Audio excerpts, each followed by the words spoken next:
প্রিয় দর্শক, চ্যানেলের নিয়মিত আয়োজন প্রবাসের কথা অনুষ্ঠানে আপনাদের সবাইকে স্বাগত জানাচ্ছি। আমি মিন্টু।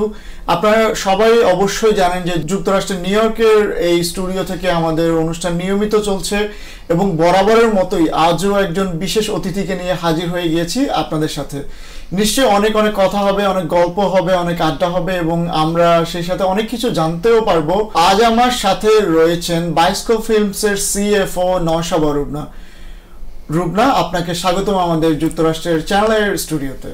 অনেক ধন্যবাদ আমাকে আমন্ত্রণ জানাবার জন্য। খুব ভালো লাগছে চ্যানেলে এসে। আই থিঙ্ক এবার আমার প্রথমবার আসা হলো।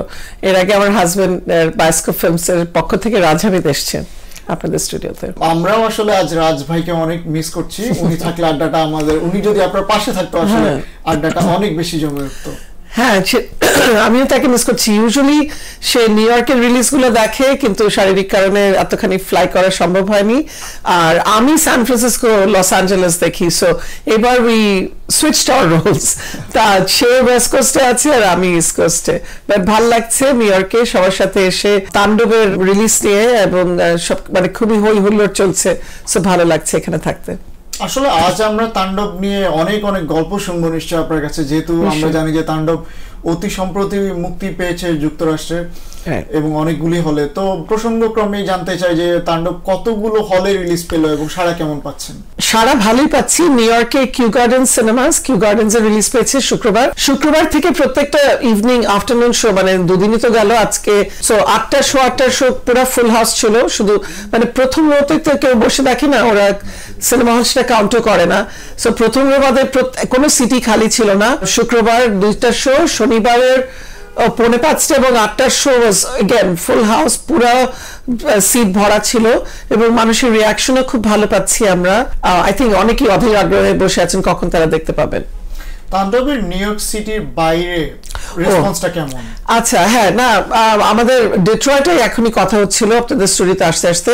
ওদেরও সবগুলো ইভিনিং শো, ইভেন উইকেন্ডের ডে টাইম শো, মানে বোধহয় গতকাল 2টো শো ছিল সোল্ড আউট।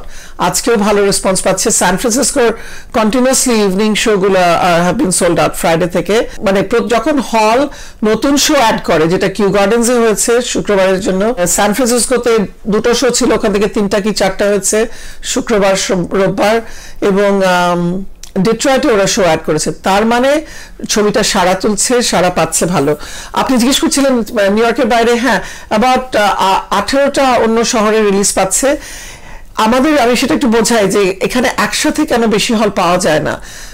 আমেরিকায় সবচেয়ে busy time of year for movie release হচ্ছে জুন, জুলাই, অগস্ট। স্কুল ছুটি হয়ে যায়, বাচ্চাদের স্কুল ছুটি হয়ে যায়, কলেজ ছুটি হয়ে যায়। এখন দেখবেন সবখানে, আমি কালকে মানে বুধবারে ফ্লাই করে এসেছি, ইলিও বলে একটা মুভি রিলিজ পাচ্ছে। আমি এটার নামও কখনো শুনিনি, বাট অ্যানিমেটেড ফিল্ম, বাচ্চারা সবাই দলে দলে যাবে জুনের 20 তারিখ থেকে। তার আগে ছিল লিলো অ্যান্ড স্টিচ, তার আগে ছিল Tom ক্রুজের mission impossible.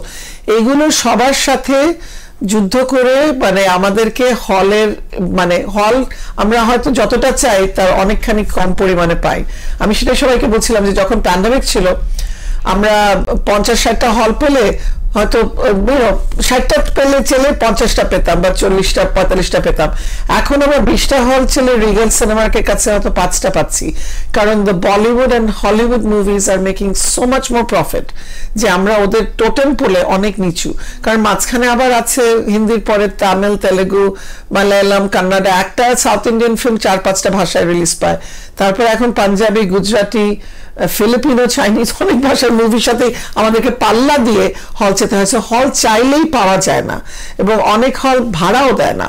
So it's very difficult. মানে এটা অলমোস্ট লাইক সোনার খনি পাওয়ার মতো। আমার মনে হয় একটি প্রশ্নের উত্তর আপনি অলরেডি দিয়ে দিয়েছেন। আমার দর্শকদের অনেকেরই প্রশ্ন হয়তো থেকে থাকতে পারে মনের মধ্যে যে বাংলা সিনেমা কিন্তু আসলেই একটি গ্লোবালাইজেশন কিন্তু হয়ে গিয়েছে এর মধ্যে। বাংলা সিনেমা কিন্তু এখন মিশন ইম্পসিবলের সাথেও টক্কর দিয়ে হলে চলতে হচ্ছে। হ্যাঁ, নিশ্চয়ই। মানে আমাদের এখানে তো প্রত্যেকবার যখন আমরা সিনেমা, মানে বাংলা সিনেমার জন্য হল চাই, আমাদের সেই প্রতিযোগিতাটা করতে হয়, কারণ ওরা মাপকাঠিটা মাপে যে এরা মিশন ইম্পসিবল আমার জন্য এতশো মিলিয়ন করবে, এরা কত করবে।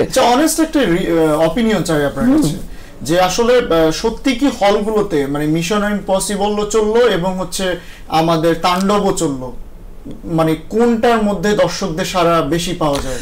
না, আমরা ওইরকম একটা রিপোর্ট পাই, বাট পেটে কিছু সময় লাগে। আমার মনে আছে একসময় পরাণ, যেটা 2022 সালের সেপ্টেম্বরে ইয়ে পেয়েছিল, মানে কোনো একটা হলিউড মানে আমির খানের কোনো ফিল্ম চলছিল সে সময়, maybe that pirates of the ক্যারিবিয়ানের যে কপিটা করলো, আই ফরগেট দ্য নেম, সেটার থেকে বেটার নাম্বারস করেছিল পরাণ, বা এরকমও আছে। হ্যাঁ, কোনো মানে এই মুহূর্তে বলতে পারছি না, বাট ওরা আমাদেরকে দেয় থিয়েটার ওয়াইজ, ওদের যদি 10টা সিনেমা চলে, তাণ্ডব কত নম্বরে চলছে।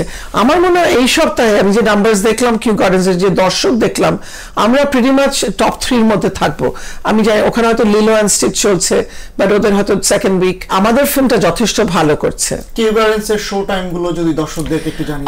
কিউ গার্ডেন্সে আমাদের শো টাইম হচ্ছে প্রতিদিন দিনে 3টা করে শো, 1:30, 4:45 PM আর 8টা। ওরা যেটা বলছিলাম যে 8টার শোটা 4-5 দিন আগেই সোল্ড আউট হয়ে গেছিল, ওরা শো 8টায় একটা সেকেন্ড শো অ্যাড করে, which we are very grateful to them for. আমি সবাইকে যেটা বলতে চাই, আমাদের একটা বায়োস্কোপ ফিল্মস বলে ফেসবুক পেজ আছে, BIOSKOPE ফিল্মস। বায়োস্কোপ বানানটা আমরা একটু ডিফারেন্ট ভাবে করি, কে দিয়ে, like it's an European spelling. Bioscope films পেজটা যদি আপনারা লাইক করেন, আমাদের সারা দেশে যতগুলো হলে সিনেমাটা মুক্তি পেয়েছে, মানে নিউ ইয়র্কের বাইরে বড় শহরগুলো হচ্ছে Detroit, Dallas, Chicago, San Francisco, লস অ্যাঞ্জেলেসের 3টা থিয়েটারে হচ্ছে, এবং ফিনিক্সে হচ্ছে। এগেন আমি হয়তো সবগুলো নাম মনে করতে পারছি না, বাট 18টার মতো থিয়েটার। এবং আজকে ভার্জিনিয়ায় হচ্ছে, ফেয়ারফ্যাক্সে একটা সিঙ্গেল স্ক্রিন শো করছি আমরা ওখানে, এগেন বিকজ বড় চেইনগুলো পাওয়া যাচ্ছে না। আমরা রিগেল এন্ড সিনেমার কাছে 20 তারিখে হল চেয়েছি, আমরা 20টা করে 40টা হল চেয়েছি। আশা করা যায় মানে আমরা এরকম থালা হাতে নিয়ে দাঁড়িয়ে থাকি যে তোমাদের সবাইকে অ্যালোকেট করা হলে আমাদেরকে কটা হল দাও, অর উই টেল দেম যে ওকে আমাদের 20টার মধ্যে 6টা কি 7টা আমাদের ভীষণ প্রয়োজন। মানে এটা আমাদের কোর বাংলাদেশি ডায়াসপোরার মানে অনেকেই থাকে, যেরকম অ্যাটলান্টায় রিগেলের উপর আমরা নির্ভরশীল, সাউথ ফ্লোরিডায়, নিউ জার্সিতে, মানে আমরা এখনো নিউ জার্সিতে রিলিজ দিতে পারিনি কারণ রিগেল ছাড়া ওখানে এত বড় হল নেই। তো আশা করছি আমরা 20 বা 27-এর মধ্যে আরো বেশ কিছু হল অ্যাড করতে পারবো, 20টার মতো অরসো। কিন্তু তারপরে আবার চলে আসবে 4th of July। তো অনেকে আমাদেরকে বলেছে হয়তো এই জুন মাসে এত ভিড়, এত রিলিজ পাচ্ছে, প্রত্যেক সপ্তাহে 12টা থেকে 15টা মানে হলিউড বলিউড ফিল্ম রিলিজ পাচ্ছে। তো হয়তো জুলাইয়ের 11 তারিখে আমরা তাণ্ডব রিলিজ দিতে পারবো, মানে বিভিন্ন দেশ শহরে যেখানে রিলিজ পায়নি তখনও। তাণ্ডব সিনেমায় এখন পর্যন্ত যে কয়েকদিন চললো, এর মধ্যে কেমন রেসপন্স পেলেন? আমার আরো একটি প্রশ্ন অ্যাড করতে চাই, যে অন্যান্য সিনেমা থেকে তাণ্ডবের ভিন্নতাটা আসলে ঠিক কোন জায়গায়? রেসপন্স তো খুবই ভালো, but as far as numbers, ওই রিপোর্টটা পেতে আমাদের একটু সময় লাগে। So because we have to go to the hall, মানে ওরা এক সপ্তাহ শেষ হলে they will send us a report, so you know because যেটা মানে একটু সময় লেগে যায়, বিকজ দ্য ইনস্ট্যান্ট নাম্বারস, মানে ওটার একটা বিশাল মেম্বারশিপ ফি আছে, $15,000-20,000 ফর দ্য ইয়ার। অ্যান্ড আমাদের মতো মানে যদিও আমরা 50টা ফিল্ম দেখিয়ে ফেলেছি গত 8 বছরে, that's a very huge amount of money for us to get the instant number. সেজন্য আমরা বাংলা সিনেমার জন্য, বাংলা সিনেমার বিদেশের প্রচারের জন্য একটি অনেক মাইল ফলক হয়ে থাকে। নিশ্চয়ই আমরা 2017 সালে আমাদের যাত্রা শুরু করি, এবং মানে এর আগে যেরকম বলছিলেন যে ভালো করেছে সিনেমাগুলো। প্রথম 2018 সালের জয়া আহসান প্রযোজিত এবং অ্যাক্টিং করা দেবী, তারপরে রায়হান রাফির পরাণ, তারপরে রায়হান রাফির ডিরেক্টেড সুরঙ্গ গত বছরে, 2 বছর আগে, এবং গত বছরের তুফান ডিড ফ্যান্টাস্টিক। আমরা রায়হান রাফির এ পর্যন্ত 6টা ফিল্ম দেখিয়েছি। আমি আর আমার হাজবেন্ড রাজ দুজনেই তার খুব ভক্ত, তার কাজের খুব আমরা মানে অনেক স্বকীয়তা দেখি। প্রত্যেকটা সিনেমায় তার মানে ডিফারেন্ট জনরার ফিল্ম আছে। পরাণ ওয়াজ আ লাভ ট্রায়াঙ্গেল, ড্রামা, রোমান্টিক ফিল্ম ছিল। তারপরে সুরঙ্গ ওয়াজ একটা হাইস বা চুরি ডাকাতি বা ওরকম একটা, কিন্তু সেটাও তার ভালোবাসার মানুষের জন্য সে করতে চাচ্ছিল। তুফান ওয়াজ এগেইন শাকিব খানকে নিয়ে একটা একটু আন্ডারওয়ার্ল্ড, একটু অ্যাকশন অ্যাডভেঞ্চার থ্রিলার। তাণ্ডবটাও এরকম একজন নির্দোষ মানুষ, কিভাবে তার মানে তাকে জেলে পাঠানো হয়েছে বা ধরে রাখা হয়েছে, তার সে বিচার চাইছে by taking over TV station. এই পর্যন্তই বলি, কোনো স্পয়লার দেব না, কিন্তু এটা দেখতে হবে কারণ একটা সিনেমায় যে কত রকমের লেয়ার্স থাকে, সাবপ্লটস থাকে। আমি নিজেই শুক্রবারে দেখেছি, কারণ আমাদেরকে যদিও প্রডিউসার স্ক্রিনার পাঠিয়েছিল, আমি বললাম না এই সিনেমা আমি বাড়িতে বসে দেখবো না, ল্যাপটপে বসে দেখবো না, it is worth to watch it on the big screen. কিছু সিনেমা তৈরি হয় বড় হলে with the proper sound system, proper screen, যাতে পুরোপুরি ভাবে এনজয় করা যায়। সেটা যদি আপনারা করতে চান দর্শকরা, আপনারা হলে গিয়ে সিনেমাটা দেখুন, কারণ এই মুভিটার মধ্যে অনেক চমক আছে। আমরা দুজন আরো বড় স্টার সিয়াম আহমেদ আর নিশোকে দেখতে পাবো কিছু ক্যামিও রোলে, এবং এটার মধ্যে অনেক চমক থাকবে এবং অনেক পুরনো খুবই নাম করা অ্যাক্টরস, আফজাল হোসেন ভাই, ফজলুর রহমান বাবু, শহীদুজ্জামান সেলিম, রোজি সিদ্দিকী, সালাউদ্দিন লাভলু, অনেকের চেহারা দেখা যাবে, বিভিন্ন এফএস নাইম, বিভিন্ন ক্যারেক্টার রোলস। আপনি বলছিলেন যে সিয়াম আহমেদ এবং আফরান নিশোর কথা, হ্যাঁ, তাহলে কি বাংলা সিনেমাতেও কি আমরা বলিউড হলিউডের মতো কি ইউনিভার্স দেখতে চলেছি? হতে পারে। না, সেটাই, এটা বলা হচ্ছে যে এরকম মাল্টি কাস্টিং বা মাল্টিভার্স সিনেমা কখনো বাংলা সিনেমায় হয়নি। রাফি তো সবসময়, আমি তাকে ম্যাজিশিয়ান ডাকি, জাদুকরের মতো, কারণ সে দর্শকের পালসটা বুঝতে পারে, কখন কি চায়, কোন অ্যামাউন্ট অফ সাসপেন্স বা থ্রিল বা রোমান্টিক ড্রামা দরকার একটা ফিল্মে, কি গান দরকার। সো এটা আমাদের নেক্সট স্টেপ বাংলাদেশের সিনেমার জন্য একটা প্রথম ফলক হয়ে দাঁড়ালো, যে মাল্টি কাস্টিং করে মাল্টিভার্স একটা সিনেমা, হয়তো এরপরে আমরা সকলকে একসাথে দেখতে পাবো কিনা, মানে সেটার জন্য অপেক্ষায় থাকতে হবে। আপনারা এই সিনেমাটা আগে দেখুন, তারপরে তাণ্ডব 2 বা তুফান 2 তো সামনে হয়তো আসছে। তাণ্ডব 2 কবে আসবে? আমরা সেটা, মানে আমি এটাই বলতে পারি যে পরিচালক আর প্রযোজক এটা করেছে যে তাণ্ডব 2 ইজ লোডিং, যেটা তুফান 2 তো জানানো হয়েছিল। হোপফুলি আশা করা যায় তার নেক্সট বছর, কিন্তু বছরের মধ্যেই হবে। জানি না তুফানটা আগে হবে কিংবা তাণ্ডব 2, কিন্তু মানে আমাদের সাথেই থাকবেন, তা না হলে তো। আর মানে যখন বইটা রেডি হবে তখন তো নিশ্চয়ই অনেক ইনফরমেশন পাওয়া যাবে, এখনো ওইটা পুরোপুরি জানা যায়নি। এবার একটু বায়োস্কোপ ফিল্মস এর প্রসঙ্গে ফিরে আসি। বায়োস্কোপ ফিল্মস আমরা জানি যে এটি বায়োস্কোপ ফিল্মস এর 50তম সিনেমা যুক্তরাষ্ট্রের মাটিতে। সো এখনো পর্যন্ত সবচেয়ে ব্যবসা সফল ছবিটা কোনটা? আমার বলতে হয় মানে পরাণ এবং তুফানের মধ্যে একটা, মানে এক্সাক্ট নাম্বারসটা আমার এই মুহূর্তে মনে পড়ছে না। পরাণটা ওয়াজ ভেরি সাকসেসফুল, এবং ওই সময়, এখন আমরা প্যান্ডেমিকের মধ্যে ছিলাম, সেপ্টেম্বর 2022 আফটার সামার।